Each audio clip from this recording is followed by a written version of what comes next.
Bismillah, alhamdulillah kita ketemu lagi bareng gua Romi. Satu produk terbaru dari Apple. Ini adalah iPad mini 2024 alias generasi ke-7. Ini produk baru yang kehadirannya adem ayem aja. Jadi nggak ada acara launching khusus, apalagi yang gede-gedean nggak ya, tahu-tahu Las udah dirilis dan dijual dan akhirnya nyampe juga ke Indonesia. Ya kalau ditanya ini legal atau ilegal, ya anggap aja ini barang ilegal ya, karena memang belum resmi di Indonesia walaupun dibelinya pakai insya Allah pakai duit halal. Oke, jadi iPad mini 7 ini dia bentuknya. Teman-teman bisa lihat ya, sekilas ini masih sama seperti iPad mini 6 yang dirilis itu tahun 2021.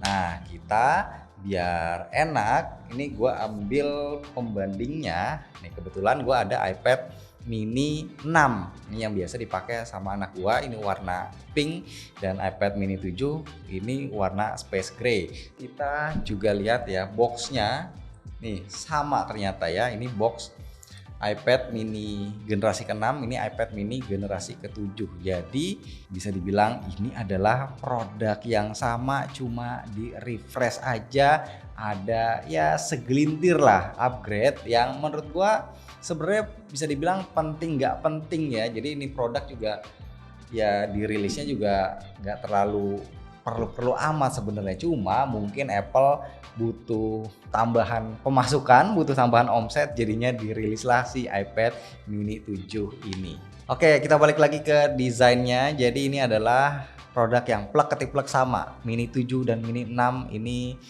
bagaikan pinang dibelah dua, opsi warnanya juga sama semua. Pokoknya intinya tebelnya sama, dimensinya sama, port-portnya sama, tombol-tombolnya sama. Ya ini udah beneran produk yang sama lah istilahnya ya.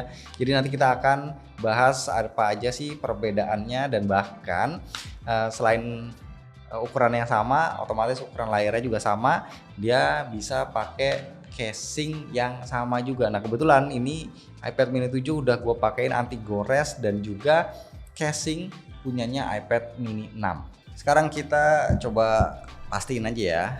Kita body tour dulu. Di atas ada grill speaker, ada dua tempat sisi kiri dan kanan, terus juga ada tombol volume.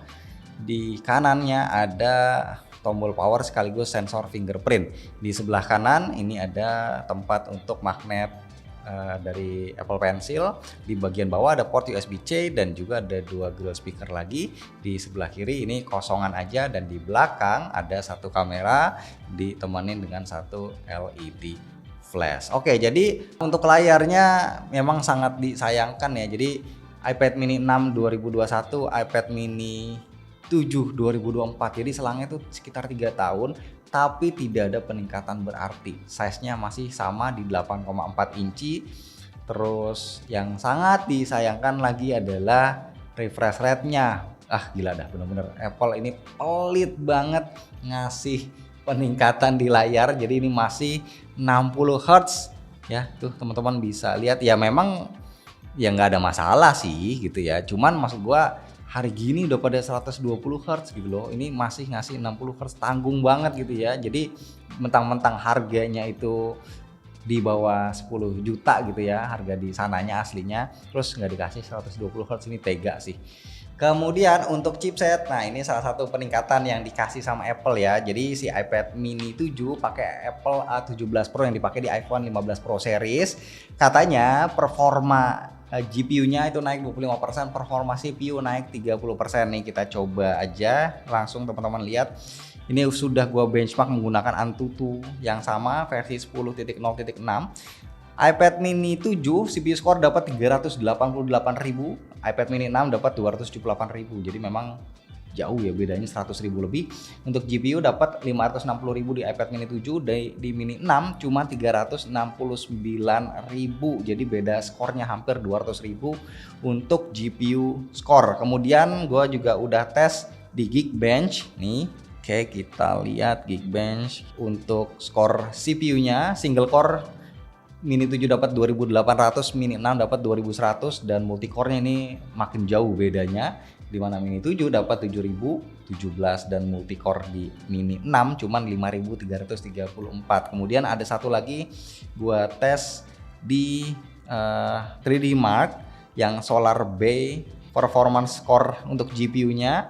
3D Mark dapat 3012 di Mini 7, di Mini 6 dapat 2300 dan frame rate-nya itu average-nya dapat 18 fps, sementara di Mini 6 itu cuma dapat 13,9 atau 14 fps. Jadi perbedaannya itu sekitar 4 fps ya.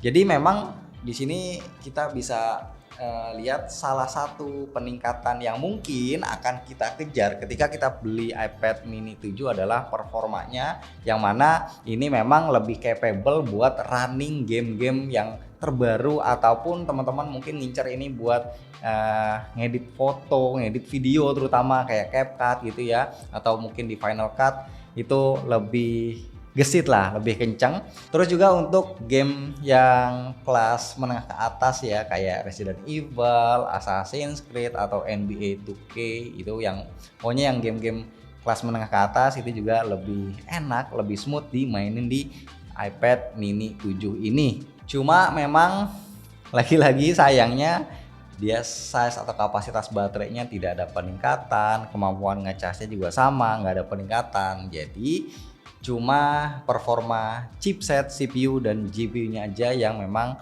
ada peningkatan. Tapi menurut gua kalau untuk pemakaian standar ya nggak perlu amat ya, kita nggak urgent untuk ganti. Kalau seandainya punya iPad Mini 6 terus upgrade ke Mini 7 cuma ngejar performa ya, kalau pakainya standar itu nggak penting-penting banget lah. Terus juga perbedaan lainnya adalah Apple Intelligence, yang mana nih iPad Mini 6 dengan OS sama-sama 18.1 dia nggak punya, kalau kita lihat ya di menu settings dia nggak ada menu Apple Intelligence, sedangkan di iPad Mini 7 dia ada Apple Intelligence tuh ya. Jadi si Mini 6 ini kasihan banget ya nggak dapat Apple Intelligence. Nah, fungsinya apa? Jadi kita bisa cek ya di sini. Contohnya nih, misalkan kayak aplikasi email ya. Ini khusus yang berbahasa Inggris karena belum support bahasa Indonesia. Jadi misalkan seandainya kita punya email, contohnya misalkan kayak gini ya, dari Samsung email. Nah, kita bisa summarize.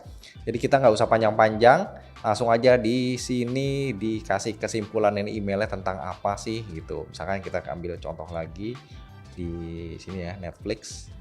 Oke, kita summarize lagi. Nah, langsung ada nih keterangannya di sini.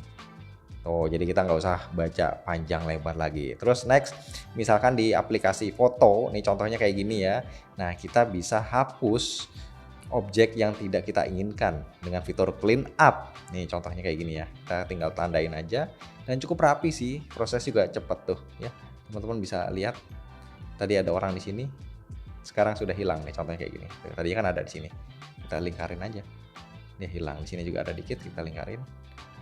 Tuh, hilang. Boom. Jadi bersih dari foto bomb. Atau kita bisa juga nyari di galeri ya. Ya, kalau mau nyari foto, sini ada fitur search. Sekarang kita bisa nyari misalkan keywordnya kids ya, anak-anak. Nah, di sini ntar nongol tuh foto anak-anak semua tuh. Ya. Jadi memudahkan kita untuk mencari foto, mencari gambar gitu. Sebenarnya ada lagi fitur-fitur lainnya ya, intinya sekarang masih beta. Kalau teman-teman pengen tahu nanti mungkin ya akan dibikin video terpisah.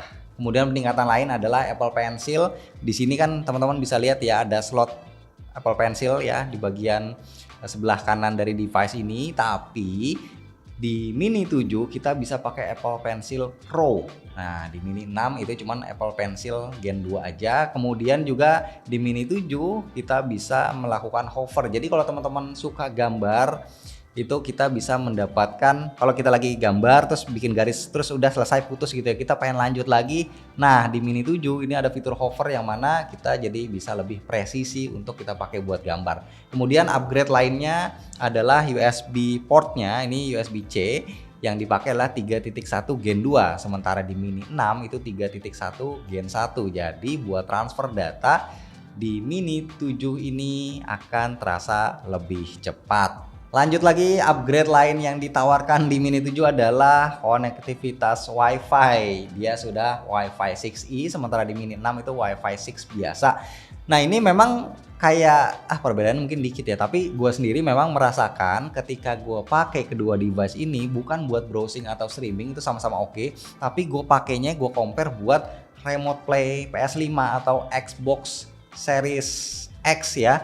Nah itu gue ngerasain koneksinya lebih stabil di iPad Mini 7 ini. Kalau di Mini 6 itu lebih sering terjadi micro stuttering. Kalau di Mini 7 itu cuma sekali-sekali aja. Jadi intinya lebih smooth, lebih nyaman dipakai buat remote play di konsol next gen. Dan mungkin satu lagi perbedaan di antara si Mini 7 dan Mini 6 adalah storage ya. Jadi kalau si Mini 6 ini storage-nya pilihannya kalau nggak salah 64 atau 256 ya. Sementara di Mini 7 itu udah nggak ada lagi 64 GB yang mana zaman sekarang udah kecil banget ya. Jadi dia startnya di 128, opsi lainnya ada 256 dan ada 512 GB gitu. Jadi ya sebenarnya itu aja peningkatannya yang menurut gua kalau kita ngomongin secara overall, secara keseluruhan, peningkatannya ini nggak drastis ya, nggak terlalu signifikan banget, yang mana artinya kalau teman-teman tadinya punya iPad Mini 6 terus masih pengen pakai device tablet yang kecil, ya udah stay aja di Mini 6. Kecuali kalau belum punya iPad Mini 6 terus nungguin ya udah lama gitu ya, kapan sih seri barunya keluar, ternyata nongol nih Mini 7 gitu ya. Ya nggak apa-apa lah beli Mini 7, cuma dengan konsekuensinya adalah ini device yang salah satu deal breaker terbesarnya adalah refresh rate-nya ini masih 60 Hz. Sayang banget. Udah itu aja sih, selebihnya ya oke-oke aja, dimensinya enak banget. Jadi sekali lagi kalau belum punya Mini 6 ini worth it, tapi kalau sudah punya Mini 6 ini tidak terlalu worth it.